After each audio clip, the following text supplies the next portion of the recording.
Ánimo, pues vamos a llevar a cabo la conferencia del día de hoy. Primero, pues enviar nuestro pésame a todos los trabajadores de la jornada porque falleció Josécho Saldúa, su director editorial. Conocí a Josécho hace varios años, estuvo, y ahí lo conocí, de corresponsal en Nicaragua. En una ocasión acompañé al ingeniero Cárdenas a una visita a Managua y ahí estaba Josécho de corresponsal. Y luego, ya en la Ciudad de México, fue periodista y directivo de la jornada. Nuestro abrazo, nuestro pésame a todos los jornaleros, a Carmen Lira, directora de la jornada, que era además su gran amiga. Entonces, un abrazo a Carmen y a todos, desde luego a sus familiares. Eso es lo que quería transmitir. Hoy vamos a la conmemoración de los 256 años del nacimiento de José María Morelos y Pavón. Lo vamos a hacer en el estado de Morelos. Cuando gobernaba el presidente Juárez, se crearon dos estados, dos entidades federativas, el estado de Hidalgo y el estado de Morelos, de lo que era el territorio del estado de México. Si no me falla la memoria, fue en 1869. Se creó el estado de Hidalgo y el estado de Morelos. Y lo hace el presidente Juárez, porque todo tiene un antecedente histórico. El comportamiento de los dirigentes siempre tiene como sustento, como base, lo que han hecho otros dirigentes en otros tiempos. Juárez era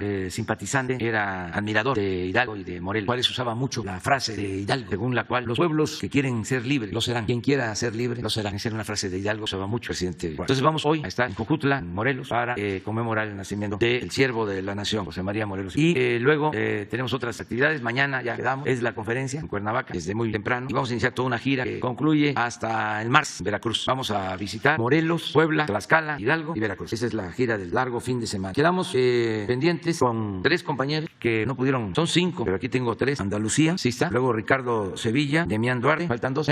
Bueno, vamos con Andalucía. Buenos días, señor presidente. Me llamo Andalucía Solof y trabajo con la plataforma de podcast estadounidense Audible. Ayer usted habló sobre guerrilleros y como muchas veces cuentan con el apoyo del pueblo. La semana pasada, un ex guerrillero chileno, Raúl Escobar Poblete, que era parte del Frente Patriótico Manuel Rodríguez, fue extraditado a Chile. Su defensa denunció que ellos ni fueron avisados antes que él fue llevado al aeropuerto de México y su familia se enteró en Chile por las noticias. Y me gustaría saber por qué el gobierno mexicano firmó la orden de extradición a Chile de Raúl Escobar Poblete, mientras que él tiene un juicio de garantía en curso aquí en México y que su caso también ha estado plagiado de irregularidades ya documentados, incluyendo tortura a manos de la policía en Guanajuato y acusaciones del fiscal general de Guanajuato, Carlos Amaripa, a los medios, donde él lo muestra como el secuestrador de Diego Fernández de Ceballos, entre otras figuras públicas, aunque que nunca él fue juzgado legalmente por estos crímenes. Y también me gustaría entender, porque si México tiene una larga tradición de cobijar a personas que lucharon contra las dictaduras en Sudamérica, ¿por qué no le han otorgado a Raúl Escobar Poblete ese mismo trato, aunque sus compañeros recibieron asilo en Francia y Francia sí negó la extradición a Chile? Muchas gracias. Pues no tenía conocimiento sobre el caso. Vamos a investigarlo y vamos a dar una explicación en unos días más. Voy a pedirle al secretario de Relaciones Exteriores, Marcelo Ebrard, que nos informe sobre este caso. ¿Qué te parece? Sí, muchas gracias. Sí, quise venir cuando él vino, pero fue difícil coordinar por las fechas en estas semanas con los viajes.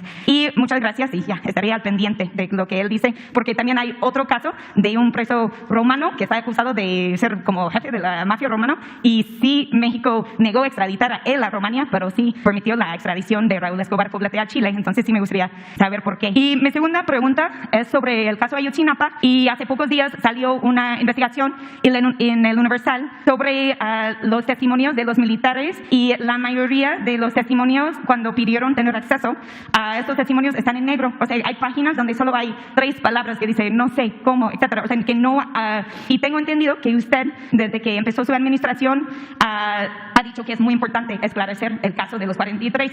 Entonces me gustaría saber si han reconocido, y más que nada los padres exigen saber qué fue realmente el papel del ejército en la desaparición de los 43 estudiantes, por qué están negando el acceso de la información sobre los testimonios de los soldados esta noche. Sí, es importante que se aclare que hay voluntad política para conocer todo lo relacionado con el lamentable caso de Ayotzinapa. Hay instrucciones para que no se oculte información, que no se proteja a nadie y están ayudando todas las instituciones del gobierno federal. Está ayudando la Secretaría de la Defensa, entregando toda la documentación, los archivos, los investigadores están teniendo acceso. No conozco esos documentos, conozco otros. Ten cuidado porque si tomas como referencia, como fuente al Universal, puedes caer en desinformación.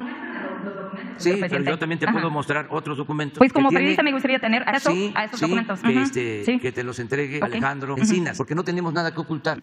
Nada debe, nada teme. Y nosotros lo que buscamos es saber dónde están los jóvenes y es nuestro compromiso con los padres. Y desde luego que los conservadores, los que no nos ven con buenos ojos, quisieran que fracasáramos y que no pudiéramos cumplir el compromiso que tenemos con los padres, las madres de los jóvenes de Ayotzinapa. Pero estamos trabajando todos los días y no hay impunidad para nadie. Ya no es el tiempo de antes cuando se protegía a de políticos a militares. Ya no, es otro México, es otra realidad. Sí. Ya no es el tiempo en que el Universal callaba y obedecía. Sí, porque de hecho en la administración anterior, este mismo periodista Silver Mesa investigó todo el expediente, que sí fue hecho público, todos los miles de páginas. Y él en esa investigación preguntó si antes hicieron público ese expediente, porque ahora no se pueden ver los testimonios de los militares, porque hay menos transparencia. Entonces, si estos documentos del expediente, cualquier periodista podemos conseguirlos en línea, claro. pero estos testimonios no están en el expediente. Entonces, me gustaría saber, que bueno que usted me dice que sí van a ser públicos y que no van a ser todos en negros, porque sí vi los documentos y todo está en negro, así que no se puede leer. Entonces, espero que sí, que esa transparencia existe y que sí podemos leer estos testimonios de los militares que estuvieron presentes en Iguala esta noche. Sí,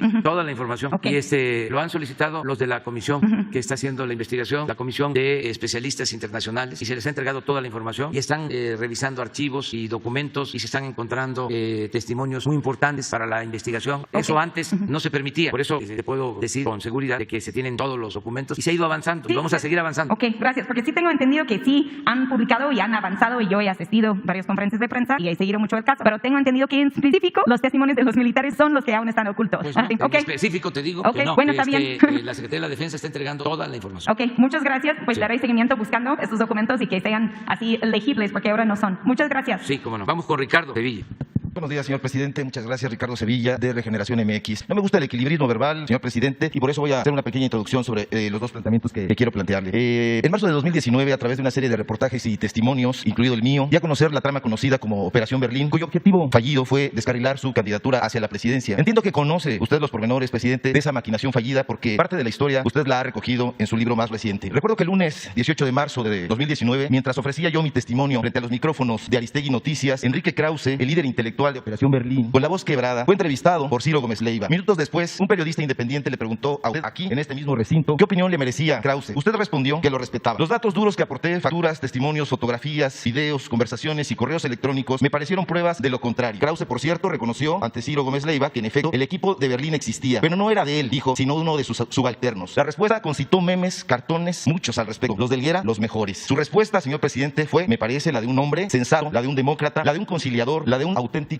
jefe de Estado. Pero no podemos decir lo mismo sobre la respuesta de Krause, quien al ver descubiertos sus ardides golpistas, lejos de ofrecer disculpas y enmendar el camino, redobló sus ataques contra usted, contra el gobierno, contra su familia y peor aún, contra el pueblo bueno, le dicen burlonamente al grueso de la población mexicana. Que el dueño y director de Letras Libres haya pedido al gobierno estadounidense intervenir en los asuntos de México, que haya celebrado contratos, o mejor dicho, contubernios con el INE, con el Tribunal Electoral del Poder Judicial de la Federación. Usted mismo presentó aquí contratos que así lo comprueban, para desbarrancar a los candidatos afines a la Cuarta Transformación, entre otras muchas vilezas, son por supuesto historias que usted conoce de sobra. Señor presidente, usted ha exhibido aquí la sevicia de la derecha corporativista. Nosotros en Regeneración MX, que nos sentimos deudores de periodistas históricos y emblemáticos como Ricardo y Enrique Flores Magón, Leona Vicario y Juana Belén Gutiérrez de Mendoza, también hemos hecho lo propio. La prensa se regula con la prensa, ha dicho usted, y en Regeneración MX coincidimos. Desde hace tiempo hemos presentado reportajes de investigación donde continuamos dando a conocer la corrupción que se anida en el corazón del neoliberalismo. El financiamiento millonario de mexicanos contra la corrupción y la impunidad recibió de parte de la USAID los más de 160 millones de pesos que el PRIAN dio a Gael García Bernal y Diego Luna. Hace un par de días, la miseria de un sujeto, un sarcástico doctor, un becario del CONACYT, que se robó el busto del poeta Ramón López Velarde, o mandó robarse, para defender los intereses de una dura fundación, ha recibido recursos millonarios públicos por difundir el legado del poeta cercano, entre comillas, y sustituirlo por una cabeza de mono. Ahí están las imágenes en el reportaje, solo para boicotear los festejos de los gobiernos federal y de la Ciudad de México. Son tan solo algunos de los muchos reportajes que hemos dado a conocer. Mi primera pregunta, sin ir más lejos, ¿por qué personajes como Amparo Casar, Ricardo Rafael, Leonardo Curcio, Sergio Aguayo, así como tantos otros enemigos y calumniadores de este gobierno, reacios a la transformación y varios de ellos aliados estratégicos de Claudio X González, siguen enquistados, por ejemplo, en el canal 11? Hay tan solo, por hablar de un caso, un programa que lleva 22 años al aire en primer plano. ¿Por qué, por otra parte, hay programas en el canal 22 que llevan 18 años al aire? ¿Por qué el pueblo de México sigue viendo los mismos rostros, escuchando las mismas voces, los mismos análisis sobados y recalcitrantes, y en todo caso tendenciosos, excluyentes, neoliberales y adversos a la transformación en beneficio del pueblo? ¿Por qué, señor presidente, si estos señores, estas señoras ya tienen el apoyo de los fideicomisos? ¿Por qué, si tienen ya el sueldo, hasta las nubes, por cierto, de los medios de comunicación, estos que usted ha exhibido, continúan en los espacios que podrían estar siendo ocupados por esa nueva generación de autores, de escritoras, de escritores que usted mismo ha reconocido aquí, Beatriz Aldaco y otras voces? ¿Y por qué no se le da oportunidad a esas nuevas generaciones? ¿No es el momento ideal de renovar y de refrescar los espacios de información y periodismo, señor presidente? Es mi pregunta. Mire, estamos viviendo tiempos interesantes. Yo podría decir que momentos estelares en la historia de nuestro país. En cuanto a que existe un buen debate político, está al descubierto el que existen cuando menos dos grandes corrientes de pensamiento en México, como ha sido sido históricamente el pensamiento liberal y el pensamiento conservador, que son las principales corrientes del pensamiento. Hemos hablado ya en otros momentos en que pues, al conservadurismo se le puede añadir el fascismo, el militarismo, se le puede añadir también el neoliberalismo, y al liberalismo se le puede añadir el comunismo, el socialismo, lo que suelen tachar de populismo. Lo cierto es que son dos grandes corrientes en la historia de México y en la historia del mundo, con esos añadidos. Entonces en México ahora se están expresando estas dos maneras de pensar y de ser, y eso es muy importante porque es un debate muy interesante. Durante el periodo neoliberal, largo periodo neoliberal, que concluye a finales del 18, el 2018, se ocultó el pensamiento conservador y hubo mucha simulación. Se le llegó a denominar neoliberalismo. Se habló, la vez pasada comentábamos de eso, de cambios estructurales, cuando en la ciencia social lo estructural es lo profundo, es decir, cambios profundos que son equivalentes o sinónimos de revolución. Cuando se estudia la ciencia social se habla de reforma y se habla de revolución. Y hubo un momento en que se cuestionaba a los reformistas porque se tenía que ser revolucionario. Bueno, el conservadurismo de nuestro tiempo se apropió de palabras, de términos, de conceptos como lo estructural, la bella palabra, el bello concepto de solidaridad. Ya nosotros no podíamos pronunciar solidaridad porque era referente de Salinas. Imagínense, se apropiaron de solidaridad. Yo a veces no uso la palabra, el término, el concepto solidaridad, sino uso el de fraternidad, que es en esencia lo mismo. Libertad, igualdad, fraternidad. Bueno, ahora ya no hay esa simulación porque como se está llevando a cabo una transformación, están quedando al descubierto las posturas. Ya no hay término medio. Me refiero al periodismo, a la intelectualidad. Ellos sí simulan, señor presidente. Sí, pero ya no se les cree. Es que durante mucho tiempo se refugiaron en lo que crearon como sociedad civil, que antes era pueblo. Ellos se autonombraron como miembros de la sociedad civil o se declararon independientes cuando no lo eran, nada más que estaban encubiertos. Ahora es fuera máscaras. Desde los canales del Estado, señor presidente, le llaman a usted el loco de Macuspana. Sí, pero no me preocupa en nada. Le voy a poner algo para que vea por qué no me preocupa. Y desde luego no me puedo comparar, porque ese es un hombre inmenso, un gigante, el cura Hidalgo. ¿Por qué no pones un fragmento de mi discurso del día 16 sobre los insultos a Hidalgo? Lo que le decían. Pero no solo a Hidalgo, a Morelos, a Juárez, al apóstol de la democracia, a Francisco I. Madero. Ya no hablemos de Villa, de Zapara, lo que le decían al general Cárdenas. Eso no es trascendente. Siempre la oligarquía, los que viven colmados de atenciones, de privilegios, cuando se dan los cambios, se sienten afectados, se molestan, insultan, agravian. Eso es así. Entonces, por eso es muy importante lo que estamos viviendo. Porque imagínense, si hubiese continuado la simulación, ¿a qué nos lleva? A nada. Bueno, yo siempre recuerdo lo que decía el doctor Salvador Nava cuando estaba de candidato a gobernador en San Luis Potosí, enfrentando a los que no querían los cambios. Y habían dos periódicos en San Luis en ese entonces. Uno abiertamente a favor del régimen, abiertamente. Y otro, porque eso se puso de moda en el periodo neoliberal, pseudo independiente o plural. Decía el doctor, el que más nos daña es el pseudo plural, el pseudo independiente. Un poco el periodismo del Universal, que tiene toda una línea oficialista en aquellos tiempos, ahora opositora, pero no dejan de tener 1, 2, 3 escritores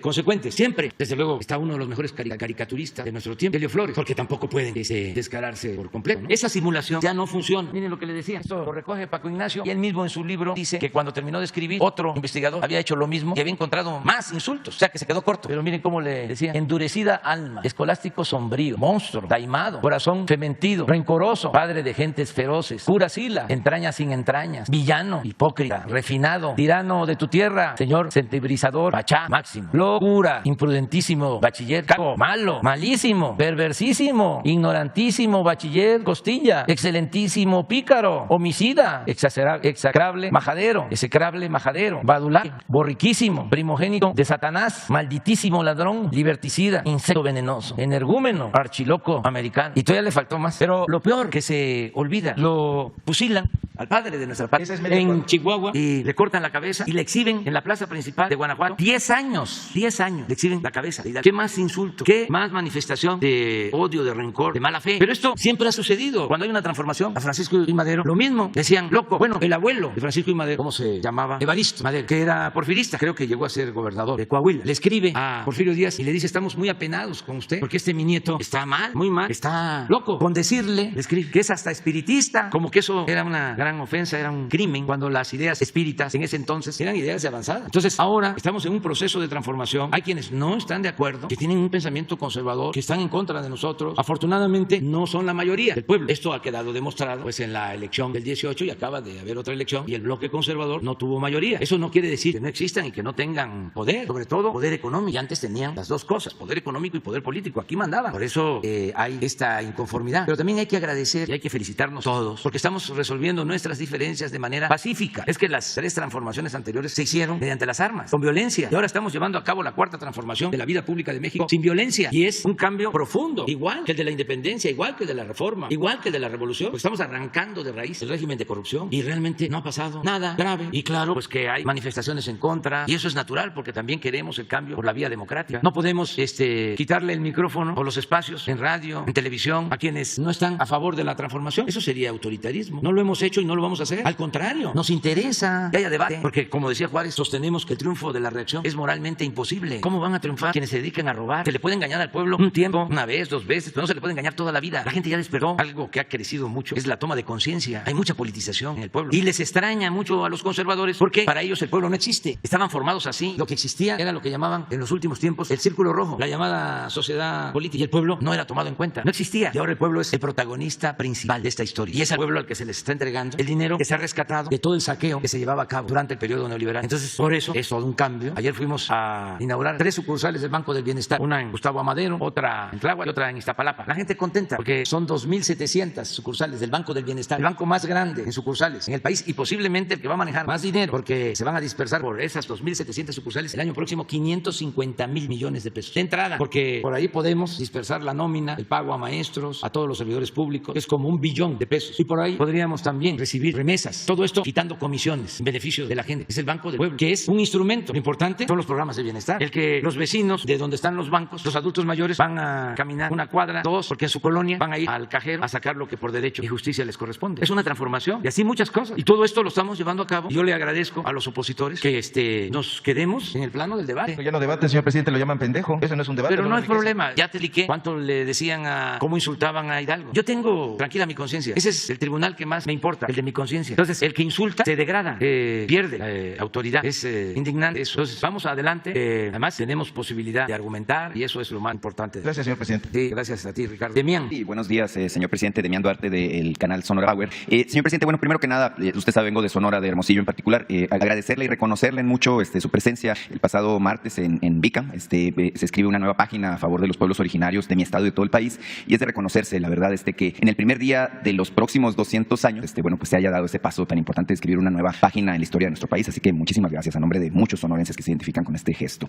Señor presidente, tengo 2 preguntas y un tema, una denuncia en donde se requiere su intervención de manera directa. Mire, la primera pregunta, usted sabe que el tema del gas LP en particular lo he traído reiteradamente a sus oídos. Y bueno, usted definió una política de precios tope y la creación de lo que es el gas bienestar. Sin embargo, bueno, a 2 meses de que se anunciara la política de precios tope, bueno, hemos percibido un incremento de nueva cuenta en los precios del gas, es decir, volvimos a los niveles de 25 pesos por kilo, y hemos visto pues en este periodo de los últimos 15 días un aumento del 9% en términos de lo que son los precios. Se sabe que hay una presión fuerte de los mercados internacionales, hay mucha demanda, el gas al final de cuentas es un commodity. Sin embargo, preocupa mucho el efecto que esto pueda traer sobre la inflación en nuestro país de nueva cuenta. Los precios de la tortilla, por ejemplo, ya son una de las víctimas propiciatorias de este nuevo aumento en el precio del gas. La pregunta sobre el particular, señor presidente, es si tiene usted previsto o si se ha analizado la posibilidad de establecer alguna otra política que permita contener los precios del gas. En algún momento se habló aquí, y usted dijo que lo iba a revisar, la posibilidad de establecer un subsidio o alguna política que permita contener este incremento, porque al final de cuentas lo que marca lamentablemente pues la tendencia en los mercados internacionales no es nada más que nos detengamos en este 9%, sino que tengamos incrementos mayores ahora que viene la temporada de frío. Estamos en pleno otoño, se espera una temporada de mucho frío y esto pues hace que los precios del gas vayan en alza, señor presidente. Sí, vamos nosotros a estar pendientes y consideramos que vamos a poder mantener controlados los precios del gas. ¿Por qué no pones la lámina de ayer sobre el precio del gas? Ha funcionado lo del precio máximo y está ayudando también lo de el gas bienestar. Este es el comportamiento que traíamos. Aquí se toma la decisión del precio máximo, baja y no hemos aumentado a la situación anterior a que tomamos la decisión que estaba aquí. ¿Fue qué? 28 de julio. Está funcionando. Esto es cilindro, el precio promedio 24.19. Sí, 24.19. Y este es por litro y es lo mismo. Sí, el estacionario, el gas estacionario, sí. Y lo mismo. Vamos a seguir con la medida de control de precio máximo y vamos a seguir ampliando también lo del gas bienestar. Esas son las medidas y consideramos que vamos a poder mantener el control en el caso del gas. Claro, en este aspecto, señor presidente, es natural, la presencia de gas bienestar ayuda, la competencia ayuda. Hay una situación que es lamentable y es que la Comisión Reguladora de Energía tiene 18 meses cerrada, es decir, sin hacer trámites ni hacer acuerdos. Y bueno, muchas empresas que se dedican a la comercialización de gas LP tienen una serie de trámites pendientes. Creo que el mismo gas bienestar es víctima de alguna manera de cierre de la Comisión Reguladora de Energía. Señor presidente, ¿habría una posibilidad de que su gobierno intervenga para que esta comisión en particular abra sus puertas, dé curso a los trámites precisamente para propiciar el ánimo de competencia? Sí, miren, todas estas comisiones se crearon a partir de la llamada reforma energética. Como no les dio tiempo de consumar toda la política privatizadora, quedaron estas comisiones y pues no todos eran pro neoliberalismo y algunos ya no quisieron continuar. Entonces nos tocó a nosotros, porque es mi facultad, enviar al Senado nombramientos para que se integraran por completo las comisiones. Y la gente que está en estas comisiones son gentes de respeto, gente honesta. Hay que ver qué es lo que está sucediendo, pero yo tengo confianza en que ellos están actuando bien. Ellos fueron los que tomaron la decisión del precio máximo. Si hubiesen estado los anteriores, no la toman, porque estas comisiones estaban al servicio de los distribuidores y en algunos casos monopolios que lo controlaban todo y eran los que mandaban. Esto sucedía en todo el gobierno, en las empresas eléctricas, en Pemex, en la minería, en las autopistas, en los ferrocarriles, en todo. Tenían las grandes corporaciones a sus empleados en los puestos del gobierno. Los funcionarios eran seguidores o subordinados de las empresas. Eso ya no existe. Tenían tomada hasta la Secretaría del Trabajo las grandes corporaciones. Entonces hay que ver qué es lo que está sucediendo en cuanto a los trámites para arreglar. Seguramente ya nos están escuchando los de la comisión y ellos tendrán una explicación sobre en mi segunda pregunta, señor presidente, bueno, usted sabe, yo soy de Hermosillo, usted ha dicho, anunciado de hecho, y se ha recibido con mucho interés la noticia de que se va a establecer un plan para reparar las calles de las ciudades. El tema de los baches, el mal estado de las calles es la preocupación número uno de los ciudadanos, de acuerdo con esta encuesta que ya conocemos del INEGI. Hermosillo es la capital del bache, es la ciudad que tiene más dañadas sus calles y además, digamos, parecemos bipolares en Hermosillo porque cuando no llueve nos quejamos y cuando llueve mucho también. Ahora llovió mucho y las calles están destrozadas, están en un estado deplorable. Ahora platiqué con el alcalde nuevo, Antonio Astiazarán, y también con el gobernador nuevo, Alfonso Durazo. Ellos dos están de acuerdo en invertir recursos públicos, recursos propios, tanto del municipio de Hermosillo como del estado de Sonora, en la reparación de las calles. Hay un diagnóstico que habla de que Hermosillo necesita de 6,000 millones de pesos aproximadamente para lograr reparar las calles. El presupuesto del municipio es de 4,500 millones de pesos al año, es decir, es una situación muy crítica. La pregunta sobre el particular, señor presidente, ¿qué está dispuesto su gobierno a hacer para apoyar a Alfonso Durazo y Antonio Astiazarán para lograr reparar las calles de Hermosillo, que es un anhelo de décadas de veras de los hermosillenses? Sí, vamos a buscar la forma, nada más que va a depender de la disponibilidad de recursos. Y en todo caso va a ser una inversión tripartita. Tiene que aportar el gobierno municipal, desde luego, el gobierno del Estado y el gobierno federal. Y tenemos que establecer un buen mecanismo de evaluación, porque no queremos transferir recursos que no se ocupen, en este caso, en la reparación de las calles, porque tiene que ir etiquetado y tenemos que ver los precios, porque tú me dices 6,000 millones, yo digo es muchísimo.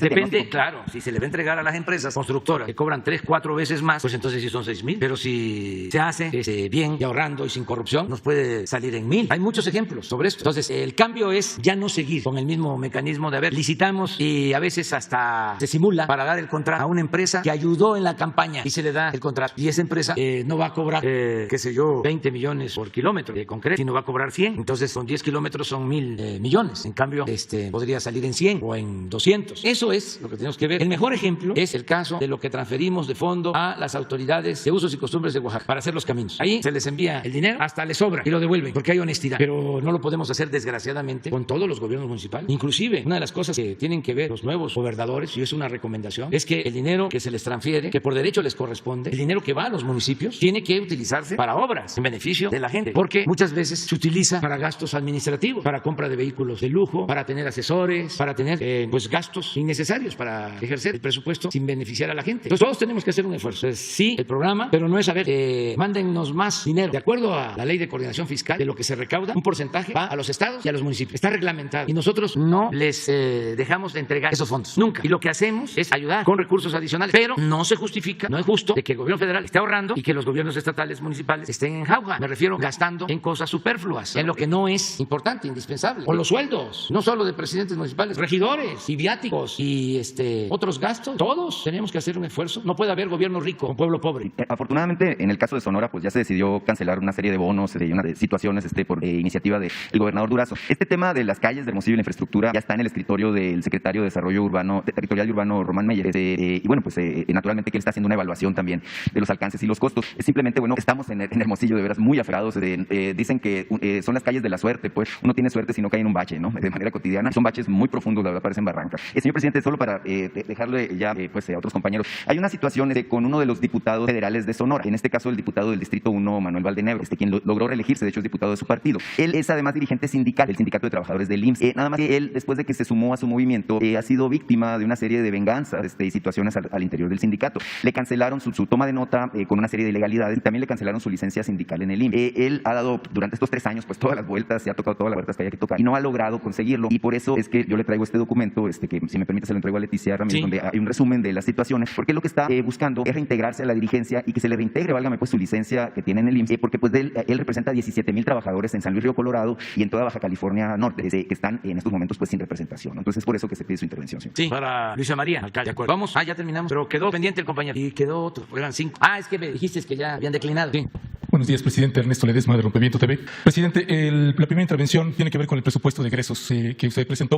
Hicimos algunas cuentas y un recuento del presupuesto que usted ha asignado en lo que toca, por ejemplo, a programas prioritarios. En el 2019, usted fue un presupuesto para programas prioritarios de 239,000 millones de pesos. En el 2020, de 298,000 millones de pesos. Estoy redondeando. En el 2021, de 384,000 millones de pesos. Para este año 2022, son 450,000 millones de pesos. Y su gobierno, como ningún otro, pues ha asignado para programas prioritarios como este en el sexenio, en el último año de Enrique Peña Nieto, fueron 100 millones, pero en el conteo que hacíamos, pues nada más le llegó a la gente el 30% de eso. Entonces ese es un distintivo de su gobierno y creo que varios mexicanos podemos reconocer esa parte. Hay otros presupuestos como el del fracking, que en el año pasado tenía un presupuesto de 2,399,000 y ahora tiene asignado 17,221 millones de pesos. Tiene un incremento de 485%. Y en lo que toca a la Guardia Nacional, pues hay un incremento de 35,000 a 88,000 millones de pesos. Y yo me quiero detener en el presupuesto asignado a la Subsecretaría de Derechos Humanos y a la Comisión Nacional de Búsqueda, que ahí los incrementos pues son del 5,8% para la Subsecretaría de Derechos Humanos y para la Comisión Nacional de Búsqueda de 3,8%, es decir, subió de 720 millones a 747. La tasa inflacionaria que ustedes están presentando es para este 2022 es de 4,1. Eso daría que el presupuesto asignado para la Comisión Nacional de Búsqueda pues tiene un decrecimiento y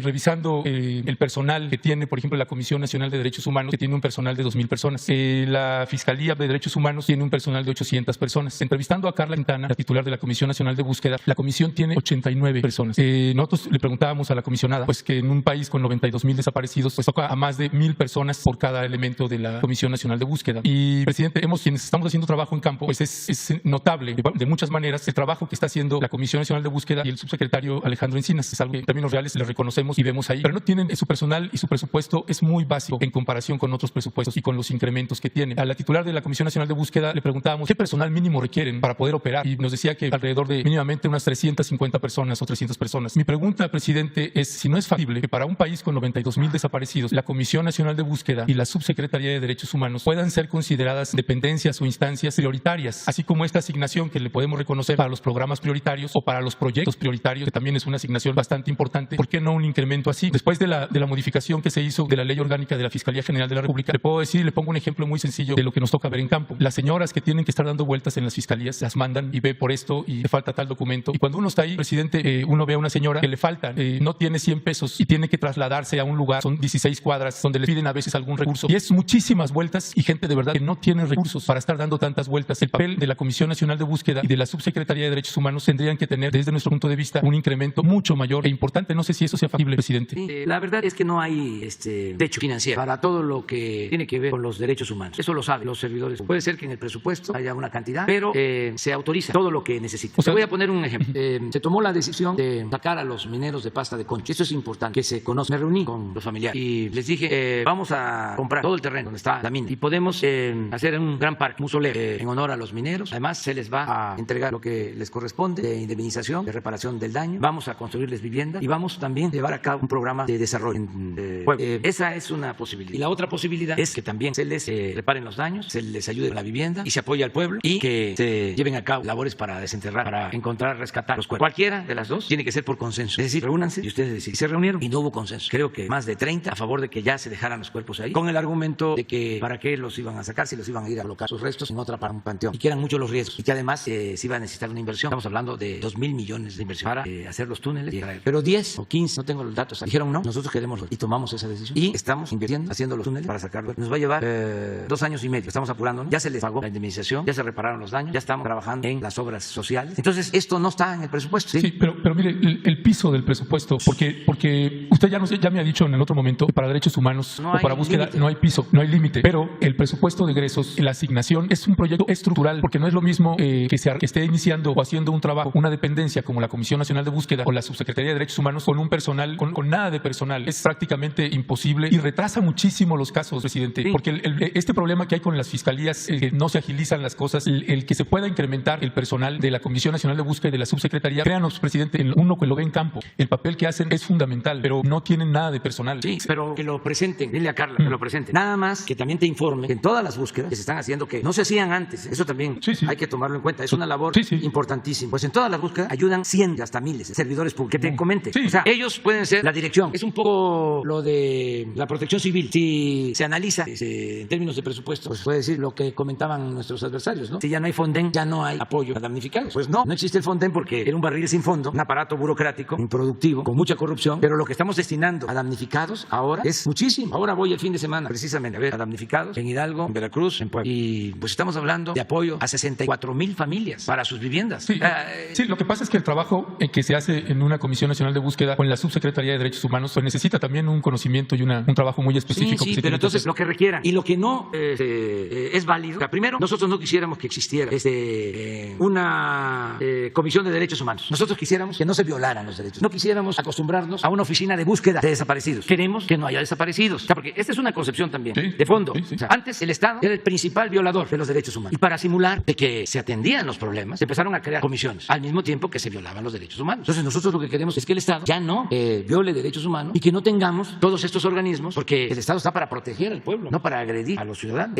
Cuando reconoces, esto es muy importante, toda la inversión para el bienestar, ¿qué estamos haciendo con eso? Estamos ayudando a prevenir la violencia, porque en esos 450,000 millones está lo que reciben los jóvenes que en vez de no tener oportunidades y ser enganchados por las bandas, ahora tienen posibilidad de trabajo como aprendices o tienen becas. Entonces es una labor también por eso le planteo, de derechos humanos. Sí, no, lo tengo claro, pero por eso le planteo que este trabajo que se hace en estas dependencias es también prioritario, porque no solamente es atender las causas, es lo que está viviendo y padeciendo la gente en el momento, ¿no? Y lo vamos a seguir haciendo por convicción. Presidente, gracias. El segundo tema, que ya lo hemos hablado en distintos momentos, el caso de San Pedro y San Pablo Ayutla, Mije. Durante meses se me pidió por parte de las compañeras y compañeros de San Pedro y San Pablo Ayutla que ya no abordara el tema porque estaban siendo acosados y hostigados las compañeras y los compañeros y temían que si lo abría otra vez se agudizaran el acoso contra ellas y contra ellos en el poblado de Ayutla, Mije. Pasó el tiempo y de pronto pues, se enteran que ya hay un acuerdo entre los municipios y que en ese acuerdo entre las autoridades del municipio de Tamazulapan, del Espíritu Santo y de Ayutla, Mije, y donde están despojando a las familias de sus tierras. Las compañeras y los compañeros despojados de ese acuerdo, pues todavía no tienen un documento y nadie les ha avisado e informado que están perdiendo sus tierras. Entonces el problema, en lugar de resolverse de mejor manera, se complicó aún más. Hay dos mensajes, presidente, porque usted estuvo en Oaxaca y el gobernador Alejandro Murat anunció del acuerdo en donde él funge como testigo. Yo hablé con su vocero y coordinador Jesús Ramírez cuando usted estaba en Oaxaca para ver si era posible, porque los pobladores afectados y afectadas querían que se les diera una oportunidad a la palabra, porque ni las recibe el presidente municipal, ni el gobernador, ni a nivel federal, no hay nadie que les atienda. Entonces le han mandado un mensaje que me voy a permitir ponerlo para que usted escuche a ellas y a ellos. De nuestros padres, de nuestros abuelos, que tanto se preocuparon y que nosotros estamos siguiendo el ejemplo. Los nietos, los bisnietos, nos sentimos abandonados, desesperados, perseguidos, señalados, y eso no es justo. Lo manifiesto. Y si se me derraman las lágrimas por impotencia, es por eso. Ese es don Filogonio, un señor de la tercera edad que está perdiendo sus tierras y que nadie le consultó. Este es el otro mensaje que le mandan las pobladoras y los pobladores de San Pedro y San Pablo Ayutla. Buenos días, presidente de la República, Andrés Manuel López Obrador. Somos las comuneras y comuneros de San Pedro y San Pablo Ayutla, Mije, quienes por medio de este audio y por no contar con los medios para llegar a esa conferencia mañanera, le manifestamos nuestro profundo rechazo a los acuerdos tomados por nuestras autoridades municipales, agrarias y agentes municipales, en donde sin nuestro consentimiento deciden y ceden nuestras tierras ubicadas en el manantial y las islas Rancho Ardilla y Rancho Mina a la comunidad de Tamazulapan del Espíritu Santo. Le hacemos de su conocimiento que las familias afectadas por el despojo de tierras son más de 300 personas, entre niños, niñas, hombres, mujeres y adultos de la tercera edad. Por tal motivo, exigimos ser tomados en cuenta en las decisiones que afectan a nuestros derechos. Exigimos conocer a detalle el documento del acuerdo firmado por ambas autoridades. Exigimos respeten la posesión de nuestras tierras, no importando dónde quede la colindancia. Exigimos se ejecute inmediatamente la sentencia de amparo del agua 795/2017 emitida en los términos que el juez tercero de distrito ordena la reconexión de nuestro manantial a la comunidad de San Pedro y San Pablo Ayutla, Mije. Aclaramos que no nos oponemos a la disolución de la mancomunidad. La tierra no se vende, se defiende. Basta de imposición y abusos de autoridad. Atentamente, comuneros y comuneras de El Manantial y las islas. Bueno, presidente, hace unos días el presidente municipal de San Pedro y San Pablo Ayutla denunció que habían quemado su camioneta y ahora este presidente municipal está acusando a todas estas personas que hemos entrevistado, incluyendo a Adelfo Regino, se les está acusando de terroristas. La situación se ha complicado en lugar de resolverse de una mejor manera, acatando pues la orden del Poder Judicial que ya le ordenó al gobernador y a las autoridades resolver ese problema. Esto se convierte en un asunto político cuando es un asunto de de derechos humanos, presidente. Estas compañeras y compañeros que además están despojando, pues 4 de ellas fueron secuestradas, torturadas y una compañera violada. Además, entonces ni se les está resolviendo y esto se ha complicado aún más. La Procuraduría Agraria emitió ya un comunicado diciendo no se le puede despojar a la gente de sus tierras y de su propiedad. No sé, presidente, cuál es la salida que usted está encontrando o pensando, porque pues finalmente todo se desvía a algo que tendría que ser tan básico desde la vez primera que se lo planteé. Sí, la hay que del ayudar agua. todos tienen que ayudar a la reconciliación. Ahí yo, como siempre actúo de manera precavida, me abstuve de ir porque me estaban invitando a firmar como testigo el acuerdo y dije no, está muy bueno esto, demasiado, mejor me espero. Y ahora que tú estás denunciando, pues creo que hice bien en no ir. A mí me dijeron de que ya estaba resuelto. Hay que aclarar también porque todo demanda, y esa es nuestra diferencia, o sea, fraterna, o sea, todo debe de partir de la comunidad, o sea, no usar la inconformidad que pueda haber de miembros de la comunidad con la comunidad. ¿Sí? O sea, esas autoridades agrarias y esas autoridades municipales son electas de manera democrática por todo el pueblo, o sea, tienen legitimidad. Si hay autoridades democráticas con legitimidad suficiente, son las autoridades de Oaxaca, de los municipios de usos y costumbres. Ojalá fuera así en todo. Yo te lo puedo garantizar, no he visto más autoridades legítimas que esas. Duran creo que 1 año, cuando mucho 2, y todos dan servicio y se eligen en una asamblea general. Entonces, cuando las autoridades de estos pueblos hacen acuerdos, se supone que traen el respaldo de la mayoría, si no es de todos los miembros de una comunidad. Ese es parte del problema. Sí, hay un grupo. ¿Se acuerda cuando me habló de la carta? Sí. Esa carta, bueno, resultó que la carta no estaba no era la firma del presidente municipal. Ese es un dato. 2, presidente, incluso el cabildo, cuando llegué allá, no sabían de la carta, se enteraron una noche antes. Por eso, pero es una cuestión de que se plantea ya con las autoridades y aún si no hay consenso y hay un grupo inconforme, pues hay que tratar de buscar el acuerdo con el grupo inconforme. Lo que yo quiero nada más subrayar es que estoy casi seguro, no es absoluto, de que la mayoría de la gente respalda a las autoridades. De la cabecera, ok. Sí, la mayoría. Y que este grupo que se siente afectado en sus intereses son los que no están conformes. Bueno, las autoridades de los 2 pueblos, de los 2 municipios, tú mismo lo acabas de señalar, autoridades agrarias y autoridades administrativas llegan a este acuerdo. ¿Sí? Y el grupo inconforme dice, no, nos están despojando, están violando nuestros derechos. O sea, eso es el planteamiento en lo general. Entonces, lo que hay que buscar es que haya un acuerdo entre todos. A mí lo que me informó el gobernador, ahora que fui, es de que ya habían logrado el acuerdo, porque antes las diferencias no solo eran entre pueblos, sino eran entre autoridades. O sea, diferencias como las hay en Oaxaca y en todos lados, entre los pueblos, por límites, por problemas agrarios, por problemas del agua, muchos asuntos pendientes en Oaxaca y en otras partes. Ahora entiendo que las autoridades se pusieron de acuerdo y puede ser que estén de acuerdo la mayoría de la gente, pero hay un grupo, esto es indudable por lo que estás diciendo, que no está de acuerdo, entonces no está resuelto el problema. ¿Qué es lo que hay que buscar? Seguir insistiendo hasta que haya un acuerdo. Cierro así, presidente. Siempre se le ha colocado como un grupito y no ha habido una asamblea de la cabecera municipal. Ah, bueno, eso podría ser una buena solución. La asamblea de la cabecera. Una asamblea general. De la cabecera municipal. Sí. Y mire, ya cerrando esto, finalmente el tema, esto distrae. El punto central es que no tienen agua las compañeras y que ya hay una orden judicial que el gobernador tiene que acatar y es inapelable esa orden judicial. Y nada más cierro, presidente, haciéndole 2 consultas. La una es cuándo se va a presentar lo del litio y lo de la ley minera. Si yo les pediría, si es factible, que se nos avise el día en que va a ser, porque nos interesa, tenemos algunas preguntas al respecto. Y 2, quisiera también saber un poco el criterio para la asignación de preguntas que usted hace a nosotros los periodistas, porque este es el 6º día que vengo, presidente, y ha habido un periodista, por ejemplo, que le ha dado la palabra en 3 ocasiones en estos 6 días, o al de TV Azteca, que viene un día y se le da la palabra. Yo entiendo que no somos una televisora poderosa, pero sí, es machuchón y le da la palabra, pero estamos hablando de temas prioritarios y nos parece injusto esa parte. Por eso le pregunto cuál es el criterio para asignar, ¿no?